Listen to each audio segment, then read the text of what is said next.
प्रणाम। ओम नमः शिवाय। मुझसे बहुत से मित्रों ने प्रश्न पूछा है कि क्या कुंडलिनी जागृत हो जाने के बाद मनुष्य दुनियादारी से विरक्त हो जाता है या फिर अपना घर परिवार छोड़ देता है। तो आज जितना मुझे समझ में आया है उसके अनुसार मैं इस प्रश्न का आपको उत्तर देने की कोशिश करूंगा।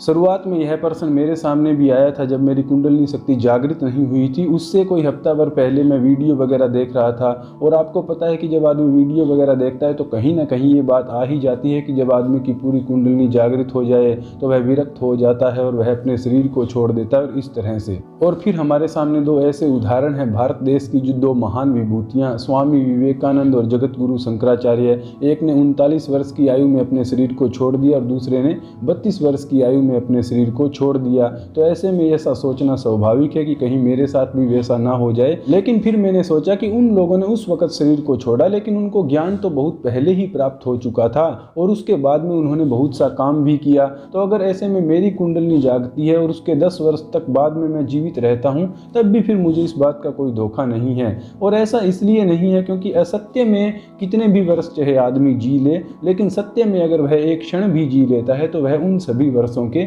बराबर हो जाता है। क्योंकि जब मुझे पता ही नहीं है कि मैं कौन हूँ, ये दुनिया क्या है, परमात्मा क्या है, इन सब चीज़ों को जाने बिना एक अंधेरे के अंदर जीवन को जीना और चाहे सत्य के अंदर आपको सब चीज़ों का पता हो और उसके बाद में चाहे आप एक दिन भी जिए तो वह जीना भी मैं एक सार्थक जीवन समझता हूँ। और टीपू सुल्तान ने क्या कहा है आपको पता ही होगा कि भेड़ बकरियों की तरह 1000 वर्ष जीने से अच्छा है कि मैं शेर की तरह एक दिन ही चाहे जीवन अपना जीऊं। तो यहाँ पर भेड़ बकरियों की कोई बात नहीं है। बात यह है कि जब सत्य को जाना जा सकता है तो असत्य में जीवन बिताने का कोई फायदा नहीं है। सत्य को जानना ही एक उचित तरीका है।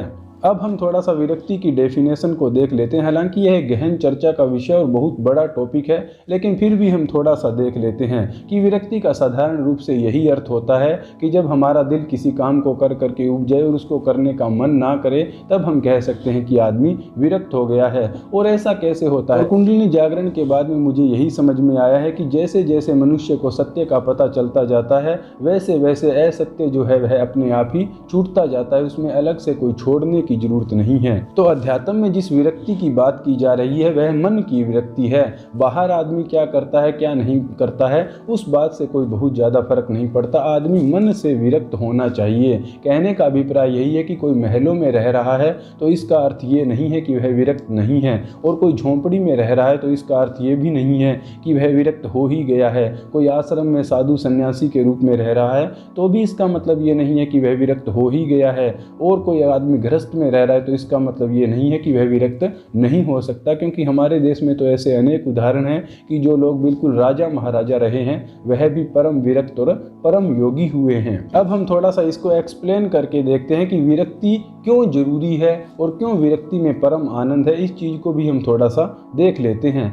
हम देखते हैं कि हमारा मन अलग अलग विषयों की तरफ भागता रहता है और उनके अंदर उलझकर अपने आप को अशांत महसूस करता है। इसको आप एक उदाहरण से ऐसे समझ सकते हैं कि मान लो एक लोहे का टुकड़ा है और एक लोहे का टुकड़ा यहाँ पर है और उसके चारों तरफ एक चुंबक की ऐसे बेल्ट घूम रही है। तो उसमें क्या हो रहा है कि कभी कोई चुंबक उसको अपनी तरफ खींच रही है, कभी कोई चुंबक उसको अपनी तरफ खींच रही है। जो नाम सम्मान रुपया पैसा और तरह तरह की चीज़ें हमारे मन को खींचती है। तो जब तक वो चीज़ें उसको खींचती ही रहेगी तब तक वो चुंबक के वो लोहे का जो टुकड़ा है वह कैसे आनंद का अनुभव कर सकेगा। तो उसे आनंद में जाने के लिए स्वयं को जानने के लिए खुद को इतना मजबूत करना पड़ेगा कि कोई भी चुंबक उसको खींच ना सके अपनी तरफ। तो वही परम विरक्ति है। इसको हम एक अन्य उदाहरण से भी समझ सकते हैं कि जो छांदोग्य उपनिषद में कहा गया है कि वहाँ पर दो पक्षी होते हैं एक वृक्ष के ऊपर। एक पक्षी जो है निचले स्तर पर होता है और एक पक्षी शिखर के ऊपर होता है। और फिर वो पक्षी उसकी तरफ ऊपर वाले पक्षी की तरफ जाने की चेष्टा करता है और रास्ते में अनेक जो पेड़ पर अनेक तरह की डालियां हैं तो वह उनसे होता होता जाता है। तो वह डालियां हमारी इच्छा रूपी डालियां ही हैं। तो अगर हमें वृक्ष के बिल्कुल सर्वोच्च शिखर तक जाना है तो हमें रास्ते में जो डालियां हैं उनका मोह तो हमें छोड़ना ही पड़ेगा। उनको जब तक हम नहीं छोड़ेंगे तब तक ऊपर कैसे जा पाएंगे। और यही भगवान श्री कृष्ण ने गीता में अर्जुन से कहा है कि हे अर्जुन, विरक्ति नामक शस्त्र से इस संसार रूपी वृक्ष को काट डालो। क्योंकि जब तक वो विरक्ति का शस्त्र आपके पास नहीं होगा तब तक आप उन डालियों को छोड़ नहीं सकते और ऊपर जा नहीं सकते।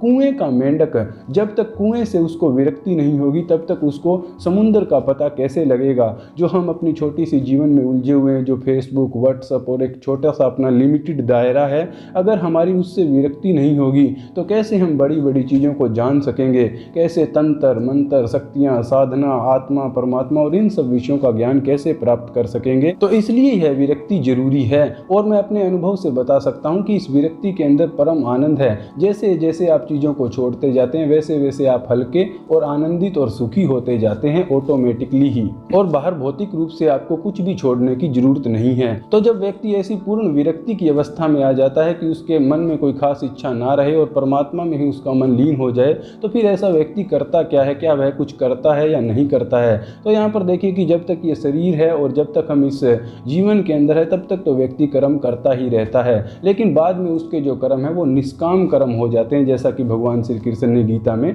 कहा है, क्योंकि उसकी कोई खास उसके पीछे इच्छा नहीं रहती। जब तक यह जीवन है तब तक वह अपना कर्म कर रहा है। और उसको भी अगर मैं अपनी तरफ से समझता हूँ तो वहाँ पर बुद्धि की प्रधानता होती है, मन की प्रधानता नहीं होती है कि मन हमारा कह रहा है कि हम ये करें वो करें। नहीं, बुद्धि से आदमी को जो उचित लगता है वह काम तो आदमी करता ही है। इसको समझने के लिए आपको सिद्ध पुरुष और बुद्ध पुरुष का अंतर भी समझना पड़ेगा कि एक वो व्यक्ति है जो आत्मज्ञान होने के पश्चात कहता है कि चलो इस माया को नमस्कार है, और दूसरा ऐसा व्यक्ति है जो कहता है कि अच्छा माया है तो चलो इस खेल को खेलते हैं फिर मजे से। तो वो भी एक अलग अलग तरह की विचारधाराएं हो सकती है। तो बाहरी तौर पर मनुष्य देश काल और परिस्थितियों के अनुरूप कुछ भी कर सकता है और कुछ नहीं भी कर सकता है, ऐसा ठीक ठीक नहीं कहा जा सकता, लेकिन मन उसका जो है पूर्ण रूप से विरक्त हो ही जाता है।